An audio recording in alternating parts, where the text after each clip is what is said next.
So if a building is made according to the requirement or according to the need, and the topmost need requirement is the safety of the inhabitants, the convenience with which they can move around. Take an example of a house. If your house is designed as such that even you are living with normal kids, there's no special person in your family, still you would like to have a well designed house, meaning by you are busy in the kitchen is comfortable, you can dish out the cooked meal nearby. That means the dining hall is adjacent to your rooms, comfortable rooms, and nearby there are toilets attached. So, a well-designed environment is the requirement is that it should not only be safe, but it should be convenient and comfortable. And a key word is accessible. Key word is accessible.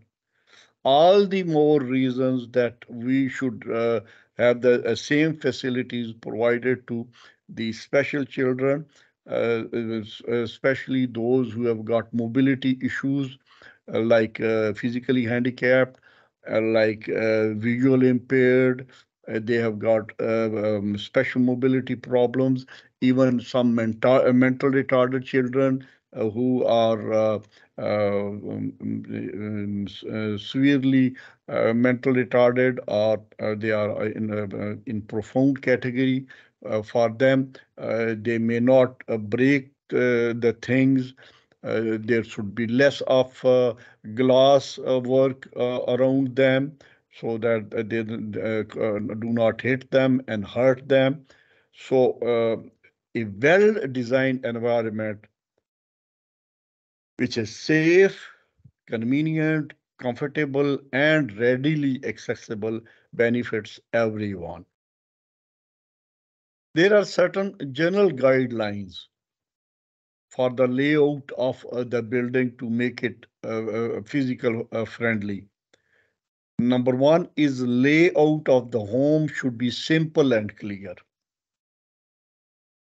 Oblique walls should be avoided as they give a wrong direction impression to the visual impaired, especially. Big areas should preferably have a clear conceptual layout, like a rectangular or square areas. Then pillars should not be of the same colors as background, because then they would be merged in the background, and hence the visual impaired or the those who are low vision people, they might get bumped into those pillars. Then there should be maximum rooms, toilet, showers, extra should be on the ground floor. If some building is under use for special persons, then it should ideally it should not be multi-storied. More features which are physical friendly, they are rooms should be preferably next to the bathroom. We have already said so.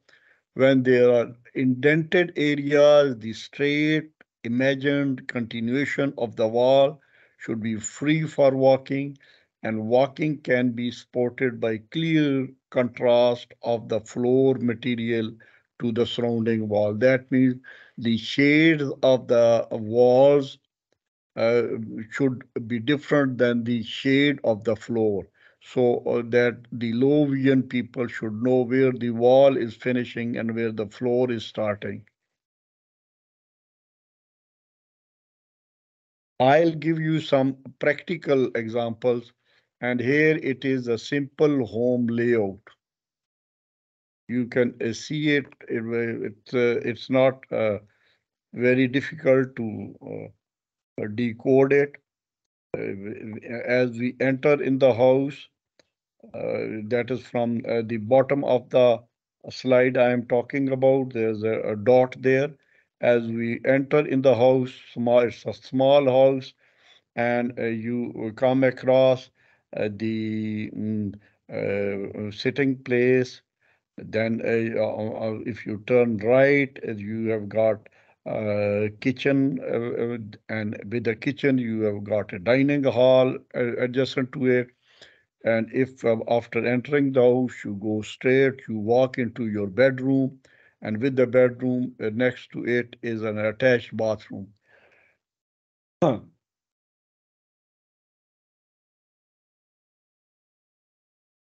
Approach of the school building.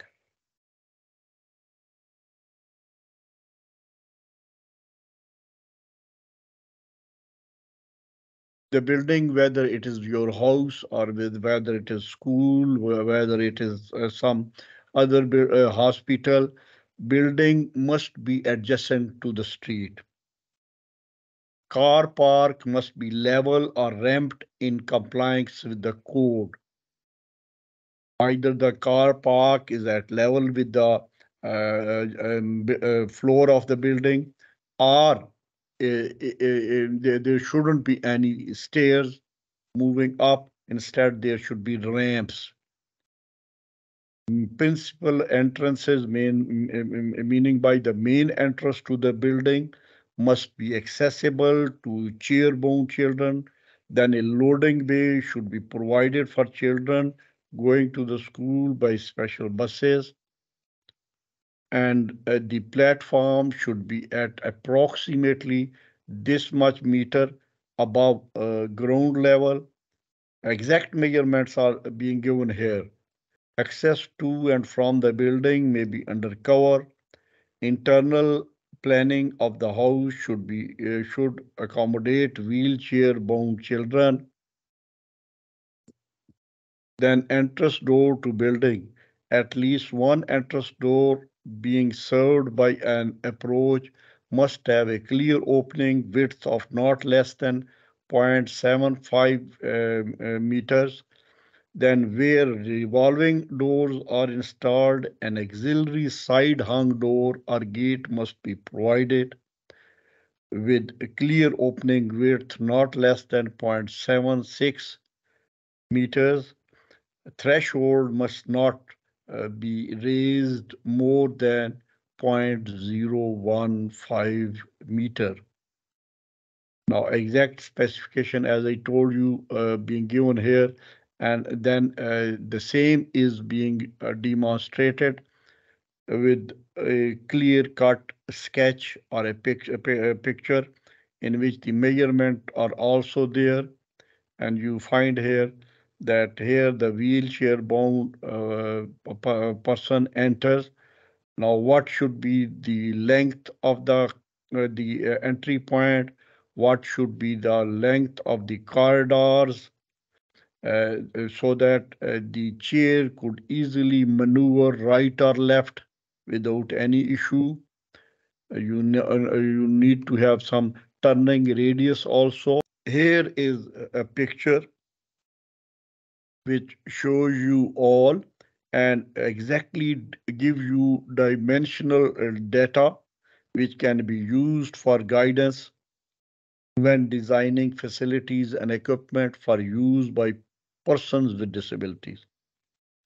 You can zoom it and see it, that what should be the height of a switch, or how low the switch should be fixed, and similarly other the fittings,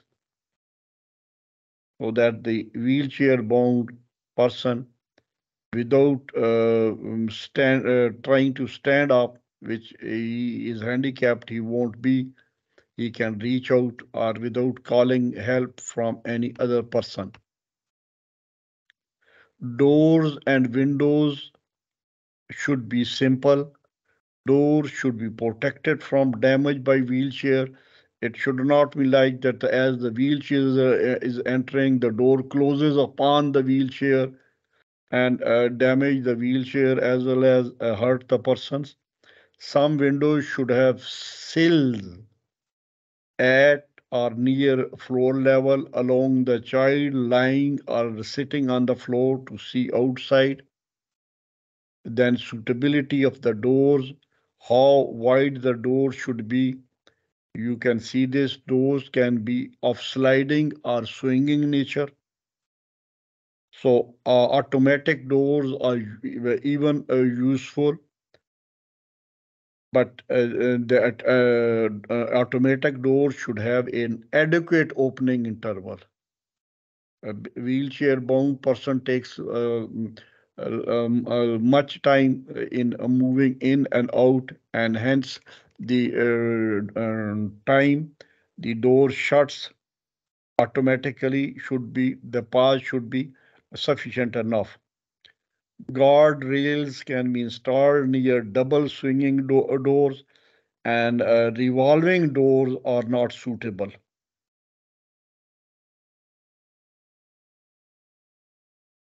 Then, whenever there are revolving doors nearby, an adjacent accessible swinging or sliding door should be provided.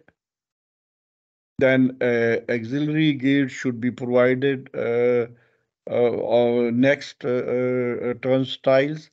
Then, pivotal doors should swing away from the direction of the travel wherever possible.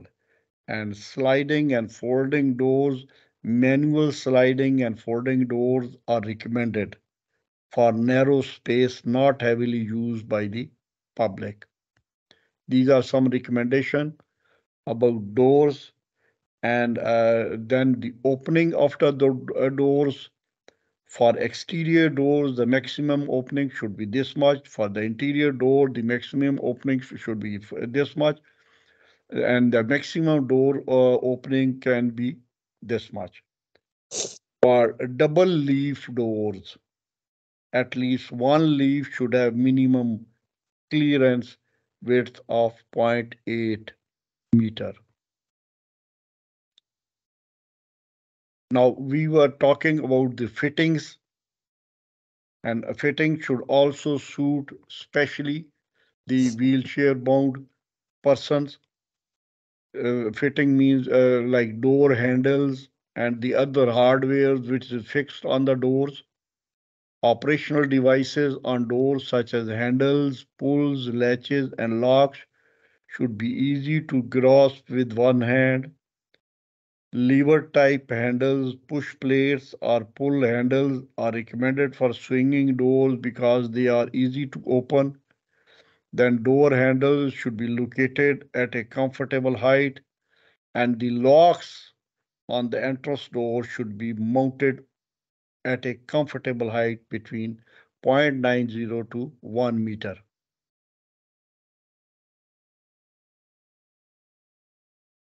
Here are the pictures which elaborate what we have already described. These are the handles which are comfortable to hold.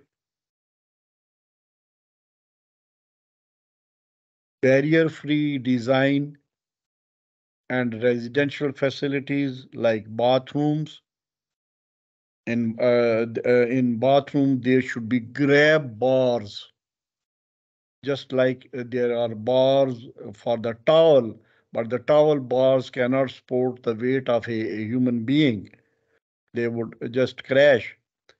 So there are special bars. I'll show you at the end the pictures which are ideal. Then towel bars will not support the weight of a person. I've already said so. Bathroom mirrors and medicine cabinets should be installed for a seated user. Obviously, that means the bathroom mirrors should be installed a little lower. Barrier-free designs in the residential facilities. Now you can read the exact measurement of the seats, toilet seats, and fittings, and the size of the grab bars, and the flush flow controlled knobs. As I said, I'll show you some of the fittings which are ideal. Here is a commode specially meant for physically handicapped. See that there are bars on both sides. Now they are bars which can sustain the weight of any human being while sitting or standing. These bars can be made use of, and they can be fixed according to the requirement and the need.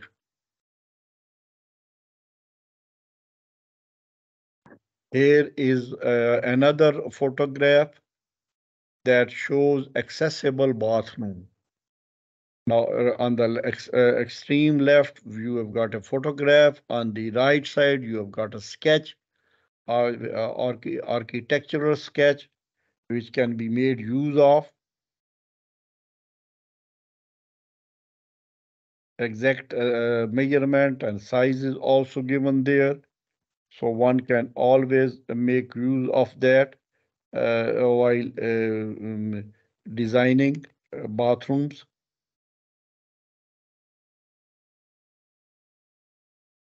You can see the height of the wash basin. You can see the height at which the commode or the bath tank is fixed. Commode tank is also the height is given, which is ideal. Then you have got bath uh, sink, and in that the fittings, the levels of fittings and knobs with exact measurement are given there too.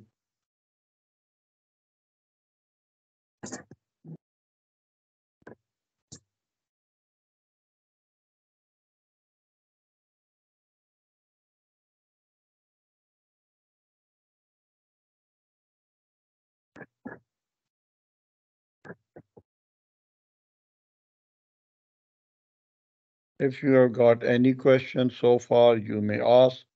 Otherwise, I will proceed.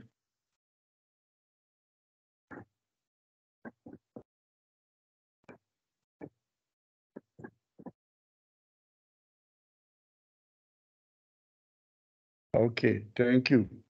Thank you for sticking on. Here are 4 photographs of toilets, because toilet is one place where in certain public places like schools, hospitals, and even at homes, the size of the doors, I have most serious objection is regarding the size of the door. In at least my house, there is no toilet door through which a wheelchair can pass. They are so small. Similarly, there are other places, buildings where the doors are not big enough. Now, okay, if the wheelchair passes through the door, enters the bathroom, then the bathroom is so small that there's no turning radius for the wheelchair. It cannot turn around. So, size of the bathroom should be such that there's maneuverability for the wheelchair bound patient. These all fittings are specially designed to cater for the comfort and convenience of physically handicapped. Not only that, but then kitchen is also a place where you frequently visit. This is a good examples of accessible kitchen. Some photographs of the ramps.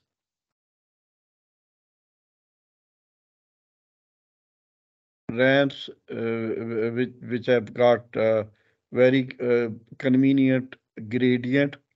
It's not very sharp. The wheelchair bound person can move up The blind person can move up by using the side railings, which can be seen.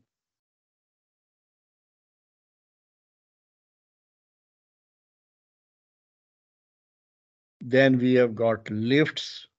See, there are the problems. These all lifts are not ideal. Size of the lift, the side is too small, while entrance is feeling difficulties because he has to push the doors also and move in also the doors. Then while sitting on the wheelchair, he cannot reach up to the knobs. He has to request, he or she has to request some of the persons around to help press the knobs for her. Then signage is very important. Especially see the train which is stopping on a platform. I have yet to see any platform in Pakistan where the trains stop just like that, absolutely at the same level of the platform. So the wheelchair bound can just get into from platform to the door of the train, and similarly they can get out without any help. But in Pakistan, the type of stairs which we have in the train, the size of the door which we have in the train, and then the size of the platform. Even you have to come down 1, 2 steps down. But here there is a signboard also for especially hearing impaired children. They cannot probably listen to, so they can read at least a different signage which is there. And for visually impaired, there should be there should be some vocal instructions.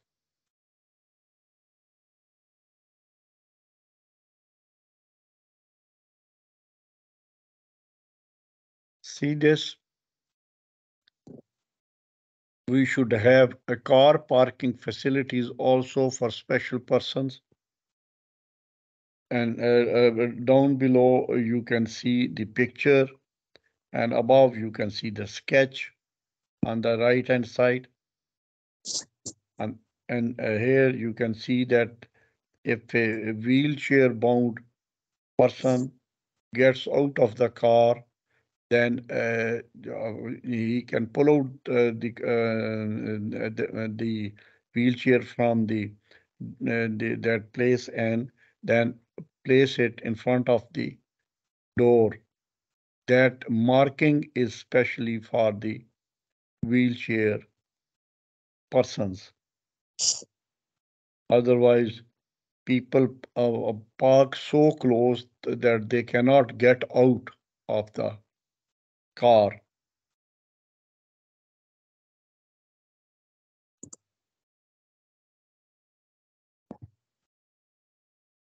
And obviously, the special persons with on wheelchair move around, and when they move around, they need place to sit in the cafeteria, in the hotel, in the restaurant, in some park, and the types of seatings available there certainly have problems for the wheelchair bound persons.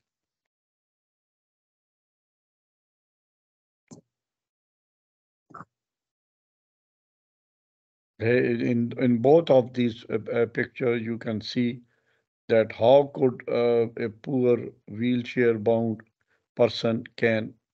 This is very important not only in the house but outside the house.